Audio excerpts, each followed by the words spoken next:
Here she is. Hi, everyone. Hey, how you doing? I'm doing great. I am not going to lie. I don't normally wake up this early now. Corona has completely messed up my sleeping schedule. And I go to 4 or 5 and I wake up like at 1 and 2. So thank you guys, because this is going to slightly put me back into a normal schedule. Cool. I know, it's crazy. Like, my sleeping pattern is all over the place. Yeah, but I mean, we'll get back to normal life very soon. So right now, let's just enjoy the weirdness of what's happening, right? Yeah, and that's why. Are either of you? Hi, Larissa. How are you? Hi, I'm good. Are you guys having bad dreams as well? I'm having really bad dreams lately. Yeah. You know what? But my fiance actually has. I literally woke him up right now because he was like making noises. I'm like, "Are you okay?" He's like, "I just had a bad dream," but I feel like he's been having really bad dreams. I just have been having no dreams. My dreams is to go out into the real world right now. Yeah, it's just crazy. I mean, we've just been extended until July in the UK. Really? When? Yeah. So the 4th of July is potentially when the soonest we can get back in the salon. Was it really bad in the UK? I don't really try to watch the news too much about this. No. Yeah, like we're on par with America. Our population isn't as big as America, so I think we're slightly worse as a percentage, but yeah. Wow. Second worst worldwide. Huh? What? So that's been quite good. Say that again, Ian. It's the second worst worldwide next to Spain, so it's been bad. Oh, okay. So a couple of things. So Larissa, one of the things we wanted to find out for a lot of the people in the UK market and across Europe is a little bit of your background. Where have you come from? You've exploded worldwide. Tell us how you've done it. How I what? How you've exploded, like social media, education, Joico, everything. I mean, to be quite honest, it was something that was not expected or even wanted. I just started doing hair for the love of hair, and I was so attached to being behind the chair that I didn't know that there was another world of like hair shows or educating or anything like that. That was just not the world that I was taught or ever shown. And so when I had Casa Prof reach out to me through social media, and even getting big on social media was not anything that I expected. I just think that I was one of the first few that really put out my content the way that I put out my content. And that's exploded. And just through that, it kind of was a domino effect. That's how Casa Prof found me, asked me to go to one of their hair shows for a meet and greet.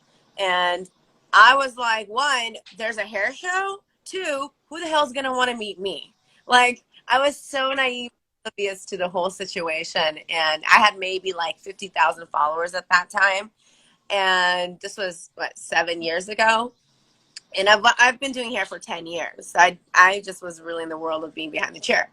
And it was very like humbling and eye-opening to see how many people wanted to meet me for I don't know why. You know, and the Casa Prof, that's when they saw something that was interesting in me, and that's how they asked me to be their brand ambassador. And then that's how I started working with all brands. Cool. Casa Prof is one of the #1 distributors in the US at least. And then that's how Joico found me. So it was just like an all domino effect. But I remember words coming out of my mouth saying, I do not want to teach. I don't want to teach. That's not my thing. And not because that I didn't know how, not necessarily that I even was ever taught. Oh God. Just kind of was thrown into the wolves when I started to teach. But it's because I am self-taught. I went to a really terrible school, and my school didn't teach much. So I was self-taught with all my techniques. So I'm like, I don't want to share with the world my techniques. And then one time I finally taught a class that someone asked and asked and asked to teach a class, and I'll do the most tiniest little technique, and the way that the students were so drawn and just, it was so eye-opening for them for this tiny, it changed my whole perspective on teaching, because you know how they say, like, you can give the full recipe to someone but it won't be the same, and I just want to elevate and inspire the industry, and no one can replace me and I can't replace anyone else, so why not be able to try and educate and inspire if you have calling me in a row. Yeah, no, that's cool. I mean, I think that's how all of us get into sort of educating on some level, where we either don't think we're good enough or we don't really understand what we can actually give as an educator. Because, like, same with like social media sometimes, why does anybody want to know what you eat for dinner or what you do in the salon? I think that's like a struggle that a lot of people come across, and that's what we wanted to touch on with you, how you've just sort of grown and become, yeah, like worldwide. It's amazing. So do you ever think about your content? Do you like now plan it, or do you ever fear putting things out there, or do you just put out what you love? Do I have fear? Is that what you're asking? I can't. You're like muffling a little bit. Sorry. I say that, but do you plan your content, or do you just put out the things that you really love to do? You know, I know some artists, influencers, I hate that word, do plan like weeks ahead. I don't have the time for that. Like, I'm so into, oh my gosh, so sorry. Someone keeps calling me and really get a hold of me. But I'm like always on the road, and I'm always like behind a chair and always just somewhere. That planning like a week in advance is that's just too much planning already in life. Yeah. My whole planned out for me. The content is not. I just do it organically. Cool, love that. And I think that's the way to do it. I think I love that. You do that. Yeah, I think it comes across that way as well, like really organic. Because sometimes, like when I work, I hate to work from a script. Like if it's scripted, and then you sort of feel like you're tied to giving all that information, where when it's organic and raw, I think you connect a lot better. Absolutely. I feel like when you show vulnerability and authenticity, people can connect with you more. Yeah, definitely. Yeah. Goodness, sorry about that. But they really want you. Sometimes I will. Yeah, but you know, sometimes I will plan certain things in advance if it's like a holiday or something like that for a post. But that's a smart, you know. Yeah, definitely. So, with saying like you're behind the chair, so tell us about your salon. So I have some really awesome and exciting. Oh my gosh, they are just like really active right now. Who is calling? There's no caller ID. Oh, is it? I don't know. I have no idea. It says no caller ID. I have really some awesome, exciting news right now that I haven't announced, and I don't want to announce yet until I announce it. Teaser. But as much as what I will say is it's going to be something that people are not expecting. It's going to be something really great and awesome, and you know, I'm excited to bring people along this journey. But being a salon owner and, you know, being behind the chair is something that I will probably always be and have, because for me, I want to still have that relationship with my clients and keep just active with trying new techniques and just doing hair in general. That's why I started doing hair in the first place. But yeah, that's kind of as far as I'm gonna say that. Cool. No, I look forward to it. A real teaser. Have you got a question, Ian? Yeah, I was just thinking, so in the salon, are you a salon owner? Are you a Do you rent like a booth? How do you work your salon and your day? I'm a salon owner, and all my artists, they are booth rental. I used to have first open up my own salon, but it's too hard to moderate. Gosh, I'm never there. I'm in the salon less than I am, and so I put everyone up. Makes it so much easier. Cool. Yeah. So, do you have a huge sort of waiting list of people want to come into work in your salon?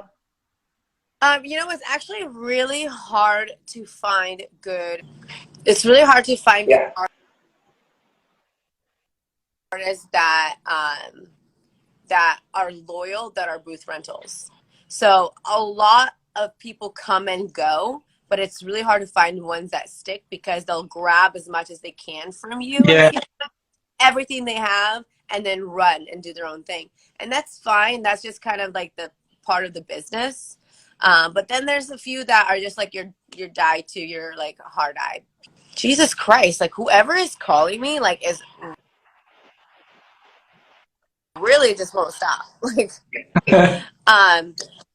there's not necessarily like a waiting list, but I'm also not looking for anyone right now. Yeah, I've seen on your Instagram that it says in your bio like taking new clients now again, because at one point like you were really booked and like all the shows on the road, you just couldn't do it. One thing that I learned is that you should never stop taking clients, because then you're saying no to business. If they want to wait, even if you're booked up, then let them wait, you know, or pass on like your older clients that are just base retouches and something simple to your assistants, and then take on like new clients for like, you know, crazy transformations. But I don't think you should ever stop taking clients. No, definitely. No, it's especially with your name as the brand, because that's something that I found, like with my salon being called my name, if there was a point where I was thinking that I can't really take any more on, so I would like to be able to say, look, I can't, but my team can. But as soon as your name is said along the lines that you're not taking new clients, that's your brand as well that isn't taking new clients. So that's something that I was like back and forth about, but decided not to. Yeah. I mean, I don't know. That's just my opinion. I know some people don't take clients, and some people are very like particular.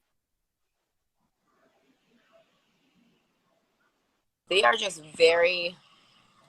They do not want to stop. So hold on one second, okay? No worries. That's the first. Yeah. Cool. Hopefully they stop just calling. Is really want to get a hold of me. But yeah, Paul, I mean, I really hope that one day I can come back and we can do another. Jesus Christ, that was really fun, and that was like really something that was like out of the box. Yeah, no, I do. Like, I was gutted when I heard Joico weren't doing Colour World this year, because it was a blast. Correct. Pardon? They're doing it in November this year. Yeah, so they pushed it back, but Joico aren't doing it this year. I'm sorry, what did you say? Joico aren't doing it this year. As a brand, they're not involved. They actually, Colour World asked me if I was coming, but I don't think they could just book just me, you know, because it's a lot flying out and all that. Yeah. Next year. Oh, definitely. Like, we have to do that again, because that was so cool. Yeah, I think after this whole thing blows over, there's going to be massive opportunities within Europe and for us to get together. Anyway, I think. Say that again, Ian. So that's a big opportunity. Wait, say that again. Because when the coronavirus thing dies down, there'll be a lot more opportunity for LARISA to come over to Europe, get involved more with Colour World. And I think a lot of the brands will be putting their top artists into events like that, if I'm honest. Yeah. once coronavirus is over, oh, she like do not disturb again. Yeah.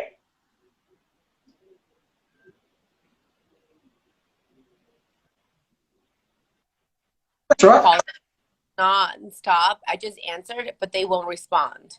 Oh, weird. Weird. Wow. Like almost they So, knew I'm live and they just wanted to disrupt me. yeah, it's like paparazzi. Yeah. So what Ian just said, oh, how cute. Oh, yeah. Is it he, she? Showstopper. And she's a toy poodle, and she's the cutest thing. Oh, how cute. I would So love a sorry, dog. what were you saying? So Ian said once all the coronavirus and lockdown and everything is over, there will be so much more opportunity, like getting you back over here and everything like that. Absolutely. And hopefully the European team coming to America. I think people will be more cautious traveling, at least for the first year, even with like bookings and shows and not like that. But I think things will slowly start getting back to, hopefully. Yeah. Yeah, I think so. So you've had a little taste of what education's like in Europe. Does it differ very much to what you find in the States? I find it much different, and that's the first thing I noticed when I went and did my first show out in Europe. Was Europe is very by the book, like very almost where I like to break the rules. Like I'm the way I see it's like as long as you know the rules, you can break the rules. And so when I would teach them how I like mix my formulas or my ratio, people were just like jaw drop. Like, are you joking? Or even my techniques are different, and I feel like now as I keep coming back, things are getting a little bit more open, and they're kind of are open to trying new things, where in the beginning it was so like hardcore and so by the book where it almost scared me to like be able to like teach the Express. Yeah. What, and you found that in Europe that it was harder to express yourself on a creative level? Yeah, where I went to Ireland, to London, to Germany. I forgot where else I've gone, but yeah. Cool. And how did you find Colour World? Because I know you've done it twice now. Yes, Joico booked me for it. Yeah. Yeah, so they'll book me for mini tours to go around in Europe for the past 2 years. But I'm really sad that life just stopped this year. But that's part of. I feel like with Corona, or an epidemic like this, we really learned about ourselves. And I feel like what I said, there's two types of people during this epidemic. The one person that is just like, oh, well, this is like a vacation. I'll just chill and home. And then there's the one person, well, this is my time to work on myself and get my craft be better at my craft and, become someone even greater once this epidemic is over. And I feel like a lot of people in our industry have stepped up and are really elevating and inspiring others to do the same. And I think we're going to come out of this so much greater. We're going to be like incredible artists. If we weren't already, we'll be even more behind the chair or whatever it is that we're doing with our craft. Doesn't even have to be hair. Yeah, definitely. Just saying it. So I have a question. So amongst when you are like when you've got to the level you are now, do you still have anything that really gives you a lot of fear or something that gives you any anxiety about your career or where your future lies? Do you still get worried about those things? It's funny because now I have more anxiety about my career and kind of because there's so much pressure and people expect so much out of you, where in the beginning I was just a kid and on stage and just kind of doing what I wanted, and it was just fun. now it's not that it's not fun, but it's just a lot more pressure, and I feel like the expectations are so high.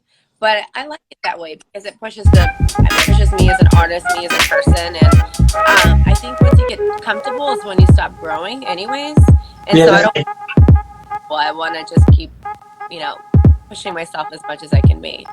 Yeah, and it's like we're talking about that with the education as well. Like Joico are doing so much. Like the States, you guys were where you still are, like doing it literally like every day. Yeah, we have a big hair show coming up the 18th, I believe. And I mean, we just had a hair show last week. They keep me busy. Let's just say that, whether I'm quarantined or not, they keep me busy. That's cool. What's the hair show? So it's gonna be with BTC, and it's gonna be basically all artists only. And this is the first time anything like this has ever happened. And it's gonna be for charity as well. And it's just gonna be full free online education, which is so incredible. So, Cool. and if BTC has never done that with just one brand for the full day. So, Yeah, it'll be a long show. So that's cool. Yeah. So where's that streamed? I'm not sure. I can send the link, and I'll be posting the link. Then Joico will be too, but I believe it's on BTC's link. Cool. With BTC. So one of the things, sorry, Paul. No. Larissa, one of the things that's happened during this lockdown period in Europe is that we feel that the European team has got much closer as a team, and we're working much more together and collaborating more. Has that happened in the States as well with the artists in the States? Yeah, I agree. I definitely think so. I think like now we're doing Zoom calls, and it's much more personal instead of just like emails, because we want to see each other and we actually speak to each other more. When I feel like we're doing shows or shoots or something like that, we're just so focused on like what we're doing and the production side that we don't really know each other.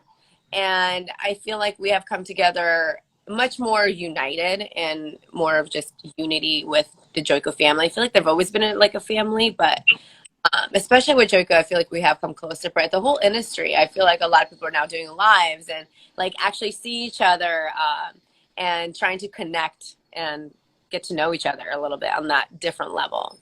So, yeah. And I don't think that's I think it's just like almost in general right now. I feel like just humans are being on a different level. Yeah. Yeah, because I've been with the European team for just about 10 years, and I don't think I've ever felt as supported as I am right now by the whole team. The Joico head office are fantastic. I get incredible support, but for the team, I get like even Katrina and some of the girls, Sabrina, and some of the other artists we work with are all logged on to this live. Like they come onto everything and they support us so much. And this isn't even an official Joico thing. It's just something me and Paul are doing. But we get so much support. I've never felt so much supported. It's so tight now. I think right now is the time we really need support, just like even just mentally, emotionally. And so they need it just as much as we do. So we just reciprocate what we want back. Yeah, definitely. Yeah.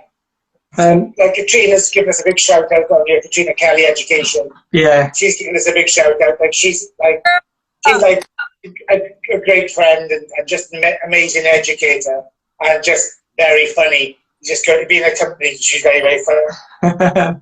She's incredible. I think I've been to Ireland three times, to Dublin. Yeah, they're just crazy. It's a fun Yeah, I miss all my people, but I know I'm going to be seeing you guys sooner than later. Everything always passes. Yeah. Yeah, everything's temporary. So Paul and I were speaking earlier on, and one of the things we wanted to say is that with social media being such a big platform and you being like, you've blown up Instagram basically as the hairdresser and in our industry, if somebody were new, like I've got a team of stylists, we're trying to get some sort of traction on Instagram. What would your advice be? You know, going back to what you asked about the difference between here and Europe, well, is that I have noticed too that Europe, uh, artists in Europe do not take Instagram as serious as people in the US. Yeah, definitely. And it was almost shocking to me where when I told them that all of my clients were from Instagram, it was almost just like something that was just unheard of. You know, it's literally it's a free page of advertisement of all of your work. It's your resume, it's your website, it's your portfolio. Why not utilize it and maximize it to as much as you can, right? So right now I feel like now Instagram is much more harder to like really dive in and kind of make yourself more known because we are so oversaturated with hairdressers. But that does not mean that you still can't. I think one of the few things that is really important for you to stand out is one, like I was saying, authenticity. Be authentic, whoever it is that you are, whatever it is that you do it and do it well. You know, I feel like everything is so picture perfect on social media. Yeah. And can't relate to that because no one has perfect lives, you know. So be authentic, be real, utilize your stories. I always say stories is where you can show your personality. And how you can get clients is if you're shy, more shy clients will be able to feel more comfortable coming to you. If you're crazy and outgoing, more type of clients will feel more comfortable coming to you because of your personality. So that's your place to shine in your stories. Utilize hashtags if you're trying to grow a following or get more clients. Tell them your location. And then the number one important hashtag is your personal hashtag. So when people go on the hashtag, they only see your work and they don't see like, you know, your boyfriend, dog, or, you know, and then also your clients will hashtag their selfies as well with your hashtag. And then just make sure that it's professional, but still people need to know who is behind all that beautiful hair, who is that artist. So my rule is 80-20. 80 professional, 20% your life. You know, people want to know who you are, but extend it. If you want to show more of your life, then get a personal page, get a private page for that. And yeah, just be, you can do it. It's just more hard, but it's not impossible. But the number one thing that I can really say is just authenticity. Like there's no one else that is like you. So shine bright with yourself. Yeah. And touching on the whole European thing, like you guys in America do know how to really work it, like work the social media. And you know what? We all didn't know how in the beginning, and that's something I always from 0 followers, 0 clients, 0 everything. So what's the difference between me and someone else? Nothing. The only difference is actually just doing it. And there's so many online classes now on social media, so that's not an excuse, Paul.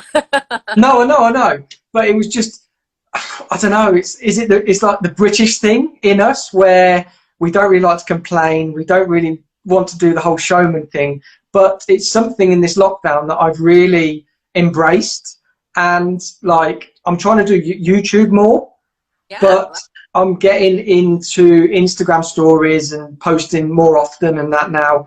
It was just a slow burner. Like I did it for the business because I wasn't really having to be involved, like the face. It was like we were doing hair and products and techniques. But when people want to know more about you, like you were saying, that's where it was like, oh my God, sort of thing. And then you just got to do it. Yeah, and I think just sorry, I was just gonna say that, like what Paul was saying, it's like I'm like the old dude in Europe. I'm like the oldest in the team, and I keep on saying it though. But like for me to change, luckily, like me and Paul have built up this friendship, and if it wasn't for him, I wouldn't be involved in the things I'm involved with. So I'm just grateful I've got somebody that's been dragging me along, like not sort of screaming and kicking. I've loved every minute, but I've had such a learning curve in this kind of time when we've had time, and sometimes it's been overwhelming, but I really enjoy it, and I'm kind of like, I actually feel I'm finding myself more than I ever have over the last 40 years. You know, I find myself now and I'm enjoying it more than ever before. It's incredible. And it's good that you have friends like that that will reel you in, and we kind of need someone just to like just give us that little extra push. But I just do it, you know, and post out your work and who you are, and that's how brands find you. That's how clients find you. There's so many opportunities that can arise from social media. Now, literally anyone can be a star because of social media. Yeah. And we don't have to be signed to anyone to do that. You know, back in the day, like we had to have agents and all that. And we don't have to do that anymore. Yeah. And it's a really wonderful thing if you utilize it the correct way, because some people don't and they take advantage of it. And you know, and then another thing that I did want to add on to growing your following is being consistent and posting every day. Yeah. I don't care whether you're quarantined or if you don't have clients. You have to post every day, recycle your content, but be very consistent with that because of the algorithm as well. If you don't post, I don't know if you guys even know how the algorithm works. It changes all the time. Yeah, a little bit. But basically with algorithm, it rewards you the more you post. So the more you post, the more your content will be shown to the people that follow you. And the less you post, if you don't post for a day or two, your content is actually going to be shown maybe to a quarter, if not less, of the people that are following you. The algorithm sucks, but Yeah. And I remember before that, I used to grow 1,000 to 2,000 a day of followers. Wow. Wow. Now 100. The difference, you know, Yeah. and still. So it's just much more difficult. But you know, there's other platforms too. Like I don't know if you guys are on TikTok. Well, yeah, I've got a TikTok page. Yeah. Yeah, TikTok is like Instagram and YouTube at the very beginning. Like, I do understand that we need to be doing it, and we're on it. I'm just not really doing it. It's something that I don't want to do at all. Yeah. How I see it, it's good. It's not going anywhere. I think it's only getting bigger, and I feel like that's how people thought about Instagram in the beginning. I don't want, like, this just seems like a stupid app. It's, you know, it's for filters and nothing exciting about it. But then it blew up and then everyone went on it. And then it was too late because it was so oversaturated. Yeah. So right, get on it and grow your following, because listen, yes, these TikTokers, most of them are younger, but guess what? They grow up and they're going to want to get their hair done by you.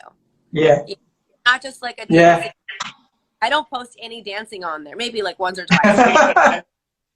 But I post hair, and I'm growing a following from it, and eventually that following hopefully will become clients. And so just utilize your social media right now. Why not? Especially because we have the time. Yeah, I know. It's just TikTok.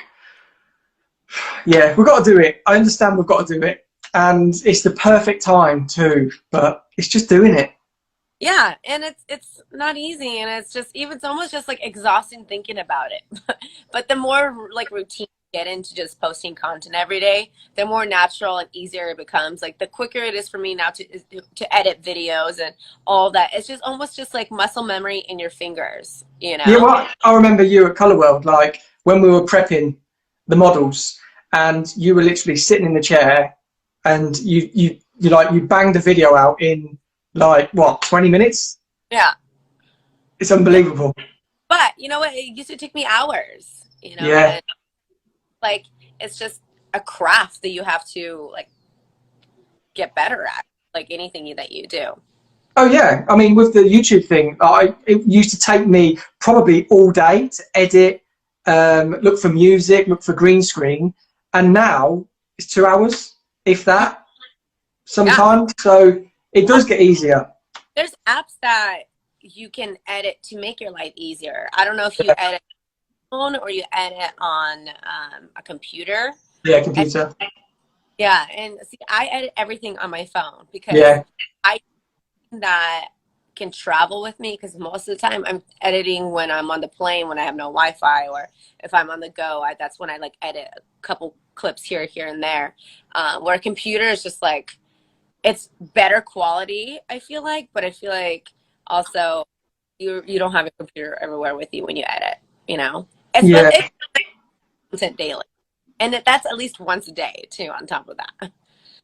Yeah, it's not as instant. Like with me and Ian were talking about it, we're going to do some videos on Wednesday together on business and what's happening now, but we could ideally done it today for where we're at as an industry. So I get it. I like to film not on my phone but using the camera, and I like to do that, take my phone away. But but I do understand instant. If you are behind the chair and you know you're filming, you're obviously going to be filming with your phone, right?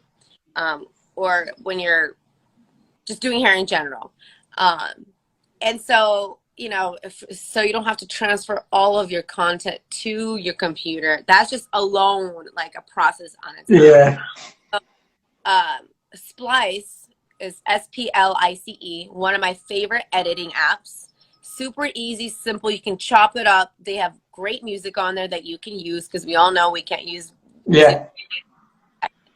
But you know, you can use any song you want that's 15 seconds or less, because it's a sample. So just know that. But you can chop it up. You can add words. You can add filters. It's a great app. I highly recommend for anyone that wants to edit on the go for their videos. Cool. Love that. There's two questions actually. I think I may have missed. Katrina's just asked, what app do you actually use the most of? I think. Oh no, she maybe you've actually answered that, because she says it's my fave too. So she's obviously spoken about the app that she uses. Can you see that? I love Splice. That's one of my favorites. And then what's the other? Well, for video. So also for photos, I take photos with a professional camera. I see the quality in it. That's much more easier. I have a Sony 1500, I believe. It's not too expensive. It's like $400. Totally worth it. I love that it will transfer straight from the camera to my phone as well. I don't have to plug anything in, so that makes things much easier. But your content just looks much more professional with a professional camera. I highly suggest for everyone to invest in one. And right now is the time to buy anything electronic, by the way, because prices have gone down because of quarantine, or Corona, I should say. And then I love Facetune. Is great if those of your clients and they have like a pimple or something that you want to clear out, just so your client feels more comfortable being you know, on your page. And I also you ask for their permission to take any video or any photos of but the more you do it, the more your clients get used to it. I have clients actually come like completely glammed up because they know they're gonna be on my and then Snapseed is one of my other favorite editing apps for photos. What I love about it is that you have like a brush, but you can use with your fingers. So I like to desaturate the background a little bit so the hair pops more. You can blur out the background. They're back. So then all you really focus on is in the hair. So Snapseed and then Facetune and Splice are like my 3 favorite apps that I use at all times. Cool. Love that. And I like how you take pictures with an actual camera and not your phone. Yeah. I think that is, I'm going to use the word again, influencer. Like the way you see influencers using their Instagram, most of the pictures aren't off their phone. It is all photography work. Did you get that? What was the last thing? So a lot of like influencers don't really use their phone. It is all photography work, and I think that's where some Instagrams look incredible, and people think, well, how does it look so good? It's retouched. It's with a professional camera, and you're using these things to edit them to give like what's the I can't remember, but it's got like is it Lightroom, something like that, Photoshop, where. Yeah. I I love Lightroom. Presets are great because it makes your whole page look cohesive with Yeah. all the photos that you post. But it's a lot of work. Like, just, we don't just like take a photo and then plop it up. We take millions of different angles and, you know, we edit. It's a lot. I don't suggest editing the actual hair unless it doesn't look like a photo. I mean, in person. But sorry, back. But edit, you know, everything else around it. Crop it, the background. Make sure your background is nice and clean. I can go on forever when it comes to content purposes, because that is where, you know, your work will shine. You know, content is half, or editing is, or what you post out is half of what you are as an artist, I feel like. Yeah, you can tell. So, can you hear me, Paul? Yeah, 1 second. Just the call to come back. Come back here, all right. There we go. Got Ian. So, yeah. So, just one thing then, at the moment. Overriding. What are you... Well, sorry. So, Larissa, what is actually influencing you most at the moment then? What are you looking at now in this time? How are you using that time? And what are you looking at to give you more creativity? What's inspiring you now? That's a really great question. And, you know, I'm not going to lie if I said I feel uninspired many days. And I think that's, sorry guys are calling. I think it's normal to feel that way because you're not in your normal setting. You're not, your life just stopped. So, oh my gosh. So it's hard to stay inspired all the time. But one thing that I recommend for people to do, and what I do myself, is a lot of times we do not have the time to go for walks, you know, or just like explore nature. And there's so much beauty that is in nature that we don't even see because we actually don't stop and look. Yeah. And so I recommend for everyone to go for a walk every day in their neighborhood. It doesn't matter. They don't have to go anywhere far, but just like stop, especially because it's spring. Everything is blooming. The colors are so beautiful. There's so many interesting textures and blends of different tones that I feel like a lot of people don't really see because they don't have the time. And right now is the time to just go and explore and really look at nature, because that's what inspires me as an artist. And I'm like, these colors, I would have never thought of the combination until now, you know, and then I can't wait to go out and try it on a dollhead or, you know, a client eventually. So I guess my biggest thing that I would recommend is for people just to go outside and stop and actually look around. You know, we're so busy always looking at our phones or life in general that we just don't appreciate nature as much as we should. And then another thing is get a mannequin and start playing around with your mannequin. You know, don't stop doing hair. Educate yourself. There's so much free online education right now that is incredible. Like I was saying earlier, I feel like the industry has really stepped up and giving out tons of free education. So right now is your time to like shine and learn and elevate yourself. So when you get behind the chair, you are so more than ready. And you know, Joico has 24/7 free online education on their website. It's Joico/education on demand.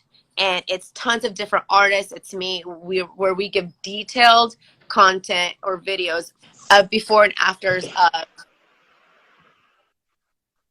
you know, techniques from cutting to coloring to glossing to formulas to everything. So get that education and don't stop learning. Don't take this as all I'm going to say. I mean, that's what we've just done, isn't it, Ian? Yeah, it was really funny because just literally before we came on, me and Paul were talking about there was some hairdressers in the UK are actually like bitching about looking at people with like lives with mannequin heads, and I'm like, I can't believe they're bitching about it because it's such a fantastic resource. And they said, oh, if I see that watching people cut mannequin head, I just don't understand why they're bitching about it, because it's such a great resource to be able to use right now. You know, we're never going to have this time again. Yeah, Paul. Yeah, yeah. I didn't get the last part you said. So we've got, in the UK, we've got some hairdressers which are bitching about hairdressers using mannequin heads. And like, it's such a good resource. That's what we're saying. Like you just said, you're doing all the lives and videos in America. Joico Europe have just done it. So we've got joico.eu/pro education. And it's all on mannequins, because what else can we use? We haven't got models. We can't venture out and do anything. And mannequins, if you get good quality ones, they're incredible now. Yeah, and you can reuse them. If you lighten them up, just darken them back down and then try out another technique. Mannequins are not cheap, but if you get good quality ones, they will last much longer. And I believe that you can get it on Vevo.com. On where? Vevo, V-E-V-O. Oh, what, education? No, for mannequins. Oh, okay. Yeah. So a lot of people were asking me where I get mine from Joico, but you can get them on this website, and I haven't seen how expensive they are, but they're very good quality. Oh, that's similar to ours. So we get ours from Pivot Point or Hair Art. Okay. Yeah, Pivot's another great one too. Yeah. Cool. Yeah, sorry guys, like I don't know who's calling me. I try to answer, and there's just like silence. That's all right. Someone's playing.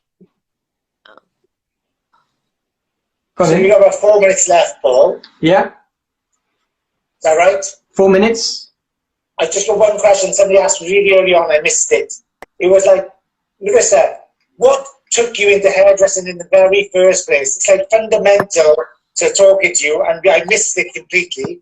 But what took you into hairdressing originally? It's something that I've always wanted to do. I never could think of doing something else. I've always played with like my Barbie's hair. I remember, so I'm originally from Ukraine, and I remember when I was like 5 years old, maybe 6, because I moved to the States when I was 6. I was playing with a Barbie, and I learned how to French braid on a Barbie by myself, just trial and error. And I remember running my mom, like, Mom, look, I just learned how to braid. And she thought my sister did it. My sister's and I'm like, no, I learned it myself. Like, I was so proud. And it's something that just always came organic to me. And I've always loved the art form of it. And I love just how you can make people look and feel so beautiful within a couple hours, just transform not only their hair, but just the way they feel. I think what they do is something so incredible. And I just can't imagine doing, honestly, I fell into it, and I always knew I wanted to do it. I went to college for like a semester and a half because my parents wanted me to be like a doctor or have like a real job. Right? Yeah. And now and they're like, wow, maybe I should have went into the hair industry. Yeah, I know so many people either a lot of people look down at hairdressers massively, but then when you get to a level, people sort of, they start saying to you, oh my God, I wish I was a hairdresser. I wish I was doing what you were doing, traveling, educating people and all that sort of thing. You know, I think because of social media, it's brought like a different light to us artists. Hey, even 10 years ago when I started, it looked frowned upon. You know, it was just like uneducated. You're dumb. You just want to go and drop out. So easy, and they don't realize how much we love what we do and how good we like how it feels to do what we do, but also we make pretty damn good money. You know, artists make more than doctors sometimes, and I'm really glad that social media has brought in a different light to it, where before it just looked, people had a different view on us artists back in the day. Definitely. When I first started, I couldn't relate to anybody. There was nobody who really come along and I thought, oh my God, I can be a hairdresser, because I was a lad, and I was a footballer, yeah. And then I got an injury and I was looking for where to go. I went to uni, left there, and then Lee Stafford come on the scene, and he was like a Jack the Lads, and it's who I could relate to. And then that was my entry into the industry, that I would fit in as such. I love that. I feel like everyone has their own stories, and those stories are so precious and so great to tell, because especially back in the day, it wasn't cool to be a hairdresser. So yeah, that's, you know, to do what we're doing now, it's a whole different ball game, and I'm so happy for it. But I love that story, Paul. That's really awesome. Cool. Right. Any more questions, Ian? Because I think we've got about 2 minutes. I think that's been absolutely sensational to be able to speak to Larissa, and I've smiled all the way through it. Yeah. It's just brilliant to listen to. Cool. Thank you guys so much for asking me to be part of this. This is really great. It's so good to see Thank you. you. Hopefully I'll be able to see you in real life and give you a real hug, but for now. I know. Virtual hug. I know. Thank you. We'll have to do it again if you've got time. We'll have to do it again. I think I've got the time. Cool. All right. We'll have to sort that out then. Awesome. Let's do it. Thanks, Larissa. Thank you so much. Thank you. We appreciate it. Big love. Take care. See you soon. Bye.